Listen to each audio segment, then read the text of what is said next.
Hello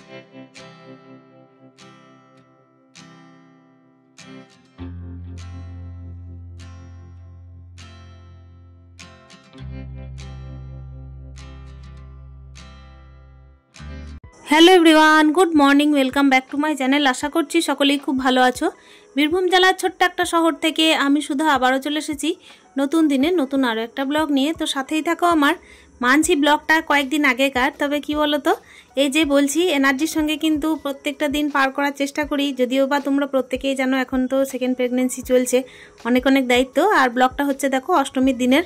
আর এই যে দেখতেই পাচ্ছ ওইদিকে কিন্তু আমি সবজি কেটে নিয়েছি, আর এইদিকে দেখো সুজি করেছি। আজকে তো লুচি হবে। তবে আমাদের বাড়িতে জানো তো নিয়ম মতো লুচি সুজি যাই হোক না কেন সবাই কিন্তু ভাতে মানে সন্তুষ্ট।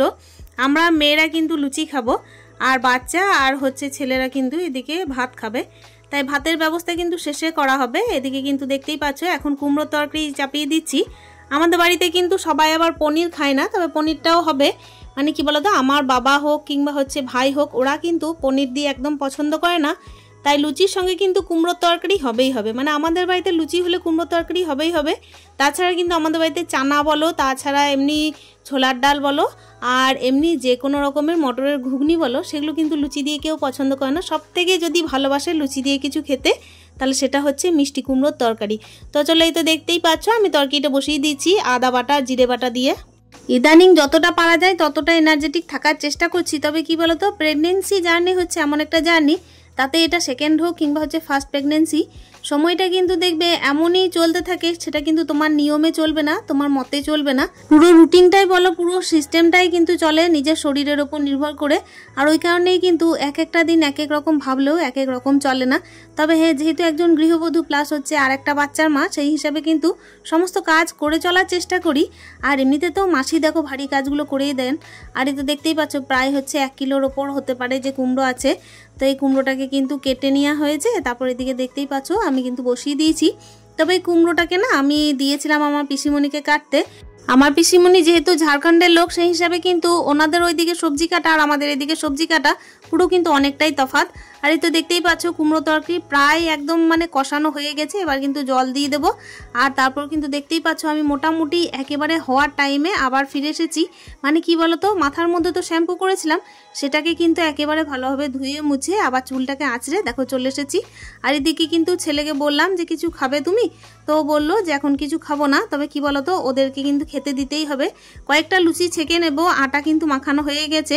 আমার পিসিমণি কিন্তু প্রায় ওই 1.5 কিলো মতো আটা মেখে দিয়েছেন। আর এই পুজো টাইমটা না আমরা সবাই মিলে একসাথেই কাটাই। আমি যেহেতু হাজবেন্ড ছাড়া একা ছেলে নিয়ে, তার সত্ত্বেও কিন্তু মাদেরকে কিংবা হচ্ছে শ্বশুরবাড়ির লোককে সবাইকে কিন্তু ডাকি। আমার পিসিমণিরা, আমার কাকু কাকিমা সবাই কিন্তু এই টাইমে এসেছিলেন। তো ওই টাইমে কিন্তু আমি একা কাটানো একদম পছন্দ করি না। আমাদের দরজার গোড়ায় কিন্তু একদম দুর্গাপুজো, তোমরা তো দেখেইছো।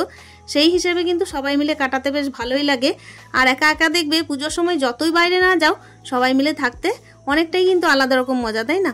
তো দেখো এদিকে কিন্তু সবার টিফিন হয়ে গেছে। আর আমি তো এই বছর পুষ্পাঞ্জলি দেব না। এমনিতে তো আমি সবার মুখে শুনছি যে 5 মাস হয়ে গেলে নাকি এমনি বড় বড় পুজো টুজো করতে নেই। তবে আমি কিন্তু ভগবানের সেবা বাড়িতে নিত্য সেবা করেই থাকি, আর গোপালের সেবাও করে থাকি 4 টাইম। তো সেই হিসেবে কিন্তু আমি নিজেকে বাধা ধরার মধ্যে রাখিনি। তবে শুনছি যখন যে 5 মাস থেকে পুজোগুলো করতে নেই, তখন তো আমি এমনি করব না, বাইরে বাইরে যে সমস্ত বড় বড় পুজো আছে। আর এমনিতে কিন্তু দেখো আমাদের তো জ্যাঠা শ্বশুর মারা গিয়েছিলেন, তাই এবছর কিন্তু কালা ওষুধ চলছে। তাই এদিকে কিন্তু একদিক থেকে বলতে গেলে আমার পুজো হবেও না। তো চলো, এই যে পনিরটা দেখতে পাচ্ছ ফ্রিজের মধ্যে রাখা ছিল, মানে যেখান থেকে আনা হয়েছে সেখানে তো ফ্রিজের মধ্যে রাখা ছিল, একদম শক্ত হয়ে গেছে। তাই ভাজার টাইমে না ভাজা যাচ্ছিল না।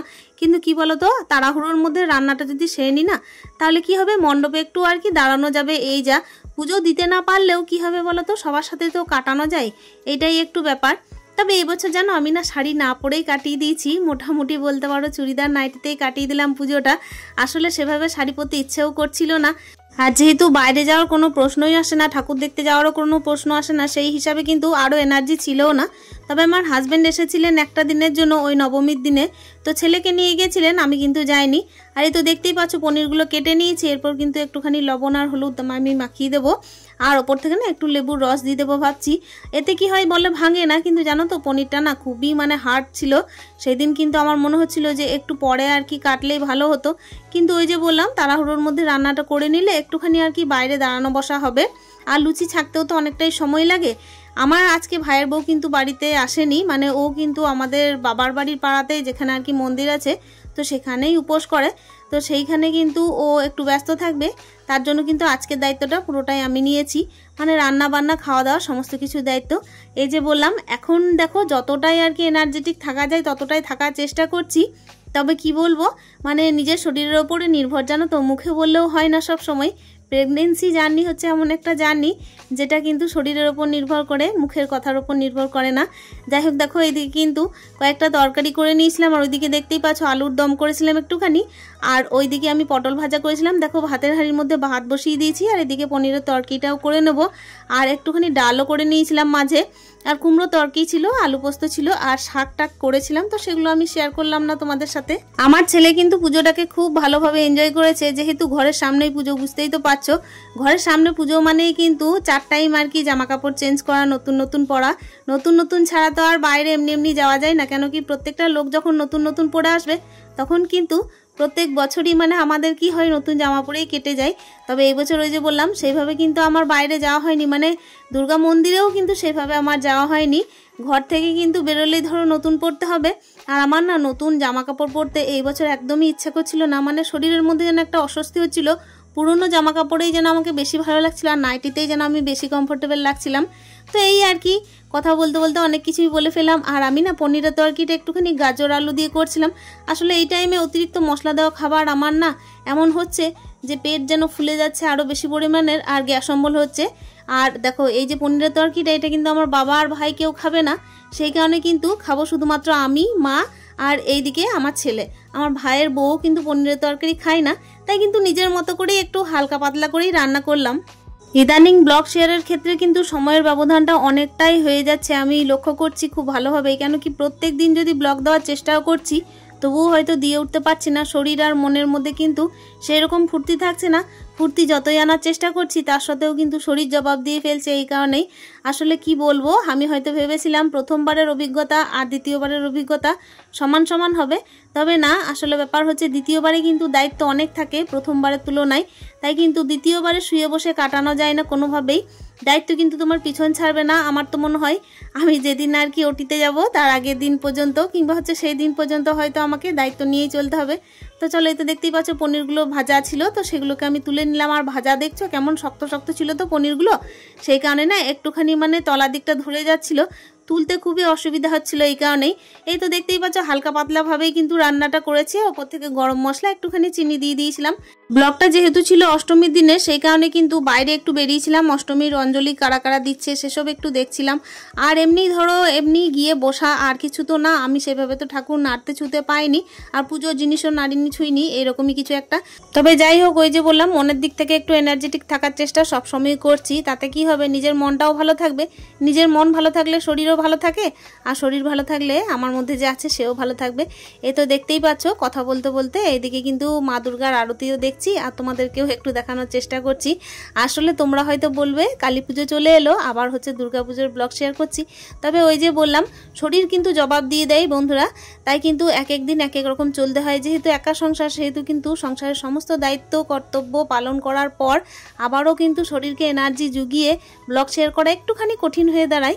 যাই হোক, আমি কিন্তু ছোট ছোট মুহূর্তগুলো তোমাদের সাথে শেয়ার করলাম। এদিকে কিন্তু আমার ছেলে মণ্ডপে কিন্তু সব সময় বসেই ছিল, একটুখানি আড্ডা দেওয়া যেহেতু বড় হচ্ছে, সময়ের সাথে সাথে ছেলেকেও একটুখানি আর কি ছেড়ে দিতেই হয়।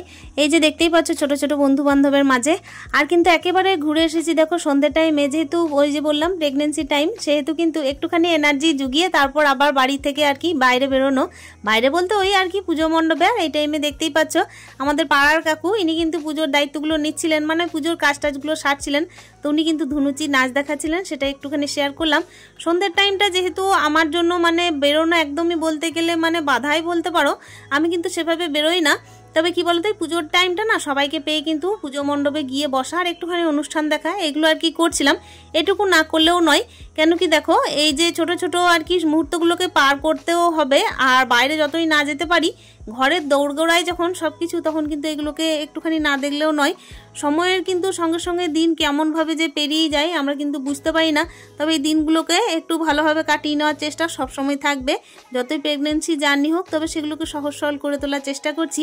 আশা করছি আজকের ভিডিওটা তোমাদের প্রত্যেকের খুব ভালো লেগেছে। দেখা করছি নেক্সট ব্লগে। স্টে হ্যাপি, হ্যাপি মন, টাটা।